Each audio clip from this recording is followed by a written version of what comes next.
আল্লাহ আমাদেরকে জান্নাতের বাগানে আসার বসার কথা বলার কথা শোনার তৌফিক দান করেছেন। আমরা সবাই একবার আল্লাহ রাব্বুল ইজ্জত ওয়াল জালালের দরবারে কালেমাতুশ শুকর আদায় করি আলহামদুলিল্লাহ। আল্লাহর এক মহান ওলি সৈয়দ ফজলুল করিম রাহিমাহুল্লাহ বাংলাদেশের টেকনাফ থেকে তেতুলিয়া পর্যন্ত দিন বিজয়ের যে মেহনত তিনি চালু করে গিয়েছিলেন, বাংলাদেশের একটা ছোট্ট অজপাড়া নদীর চরের একটা গ্রাম থেকে তিনি আমাদেরকে ছেড়ে চলে গিয়েছেন। তার মেহনত পুরো বাংলাদেশে ছড়িয়ে পড়েছে। আজ হোক কাল হোক আমরা স্বপ্ন দেখি, আমরা যদি না পারি, আমাদের তো মেহনত চলছে, চলবে ইনশাআল্লাহ। আমরা যদি না পারি, আমাদের পরবর্তী প্রজন্ম যারা আসবে তারা বাংলাদেশে ইসলামকে বিজয় করবে। তারা যদি না পারে, তাদের পরবর্তী প্রজন্ম যারা আসবে তারা ইসলামকে বিজয় করবে। দিন বিজয়ের যে মেহনত কিয়ামত পর্যন্ত চলছে, আমরা না পারলে তাদের পরবর্তী প্রজন্ম, তারা না পারলে তাদের পরবর্তী প্রজন্ম, তারা না পারে তাদের পরবর্তী প্রজন্ম একদিন না একদিন বাংলাদেশে ইসলামকে বিজয় করবে ইনশাআল্লাহ। দিন বিজয় আমরা চাই কি চাই না? ইসলাম বিজয় আমরা চাই কি চাই না? সব সমস্যার একমাত্র সমাধান ইসলামকে বিজয় করতে হবে। ইসলামকে বাদ দিয়ে মানুষের বানানো তন্ত্র মন্ত্র দিয়ে কখনো সব সমস্যার সমাধান করা যায় না। এজন্য সৈয়দ ফজলুল করিম রাহিমাহুল্লাহ আমাদেরকে মিশন দিয়েছেন, মানুষের তন্ত্র মন্ত্র সব বাদ, ইসলাম জিন্দাবাদ। ইসলাম জিন্দাবাদ বলেন না? ইসলাম জিন্দাবাদ।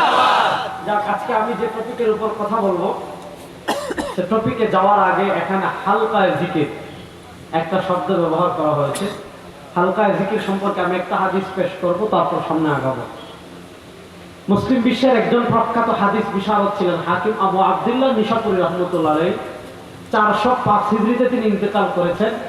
তার লিখিত হাদিসের কিতাব আছে আল মুস্তাদরাক আলা সহিহাইন। সেখানে তিনি একটা সহিহ হাদিস এনেছেন। নবী করিম সাল্লাল্লাহু আলাইহি ওয়াসাল্লাম বলেন, ইন্না লিল্লাহি সারায়া মিনাল মালাইকা, আল্লাহ রাব্বুল ইজ্জত ওয়াল জালালের পক্ষ থেকে দুনিয়াতে একজন ফেরেশতা নিযুক্ত আছেন। এই সকল ফেরেশতাদের আর কোনো ডিউটি নাই, এই সকল ফেরেশতাদের আর কোনো কাজ নাই। ইন্না লিল্লাহি সারায়া মিনাল মালাইকা, আল্লাহ রাব্বুল ইজ্জত ওয়াল জালাল একজন ফেরেশতা দুনিয়াতে নিযুক্ত করে রেখেছেন। তাদের কাজ কি? সারায়া মিনাল মালাইকা, তারা দুনিয়াতে উঠতে থাকেন, তারা দুনিয়াতে ঘুরতে থাকেন, তারা তাহুল্লু, তারা দুনিয়াতে অনুসন্ধান করতে থাকেন, দুনিয়াতে ঘুরতে থাকেন। ফাতাকিফু ফি মাজালিসিজ জিকির, দেখেন আল্লাহর কোন বান্দারা দুনিয়ার কোন জায়গায় জিকিরের মাজলিস করেছে কিনা, আল্লাহর কোন বান্দারা দুনিয়ার কোন জায়গায় জিকিরের হালকা করেছে কিনা। সাওয়ার আলম বলেন, তারা যখন ঘুরতে ঘুরতে ঘুরতে ঘুরতে দেখেন মাদারীপুরের ঈদগাহে আল্লাহর বান্দারা জিকরুল্লাহর মাজলিস করেছে, ওই রহমতের ফেরেশতা ওই জিকরুল্লাহর মাজলিসে বসে। সুবহানাল্লাহ। নবী করিম সাল্লাল্লাহু আলাইহি ওয়াসাল্লাম হাদিসের পরের অংশ বলেন, ইযা মারাতুম বিরিয়াযিল জান্নাহ, ইযা মারাতুম বিরিয়াযিল জান্নাহ ফারতাউ।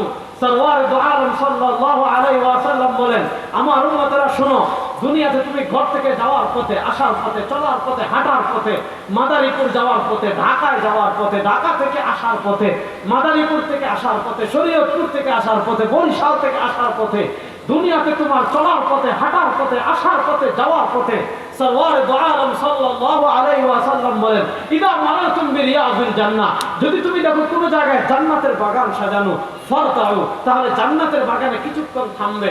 সাহাবায়ে কেরাম রিদওয়ানুল্লাহি আলাইহিম জিজ্ঞেস করলেন, ওমা রিয়াযুল জান্নাহ ফিল আরদি ইয়া রাসূলুল্লাহ, ওগো আল্লাহর নবী, আমরা তো জানি দুনিয়াতে জান্নাতের বাগান একটা, মা বাইনা হুজরাতি ওয়া মিনবারি রাউদাতুম মিন রিয়াযিল জান্নাহ, মদিনা এক রিয়াযুল জান্নাহ, আমরা সবাই জানি। সরওয়ার দু আলমের সাহাবারা জিজ্ঞেস করলেন, ও আমার আল্লাহর নবী, আমাদেরকে বলেন মাদারীপুরে জান্নাতের বাগান কোনটা, সিলেটে জান্নাতের বাগান কোনটা, ঢাকায় জান্নাতের বাগান কোনটা, শরীয়তপুরে জান্নাতের বাগান কোনটা, চাঁদপুরে জান্নাতের বাগান কোনটা।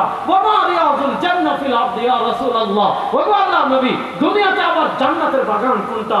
সরওয়ার দু আলম জবাব দিচ্ছেন, হিলাকুদ দিক। শুনো, আল্লাহর কোন বান্দারা যদি বাহ্যিকভাবে দুনিয়ার কোন জায়গায় জিকরুল্লাহ হালকা করে, হালকায় জিকির করে, জিকিরের হালকা করে, তার উপরে শামিয়ানা থাকতে না পারে, তার নিচে দামি কার্পেট থাকতে না পারে, কিন্তু যেখানে জিকিরের হালকা হয়, আল্লাহ রাব্বুল আলামিন ওই জায়গাকে জান্নাতের বাগান বানাবেন। সুবহানাল্লাহ। এই কাছে হালকা জিকিরের দলিল হয় না, জাহিলের বাচ্চা জানে। যেখানে জিকিরের হালকা হয়, আল্লাহ এই জায়গাকে জান্নাতের বলেন আল্লাহ এই জায়গাকে কি করে দেন? জান্নাতের বাগান। সুতরাং যেখানে জিকিরের মাজলিস হবে, আমরা জিকিরের মাজলিসে যাব তো ইনশাআল্লাহ? বলেন জিকিরুল্লাহর মাজলিসে যাব তো ইনশাআল্লাহ?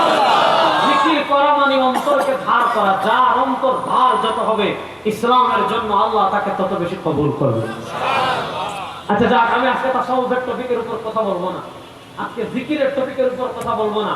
এগুলা নিয়ে আমার স্বতন্ত্র আলোচনা আছে।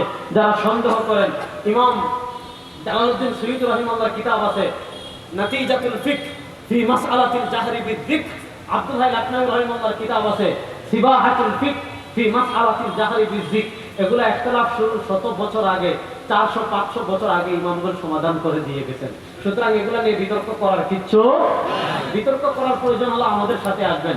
সাধারণ মানুষকে বিভ্রান্ত করার কোনো দরকার নাই, আপনারা বিভ্রান্ত হবেন না ইনশাআল্লাহ। এবার মূল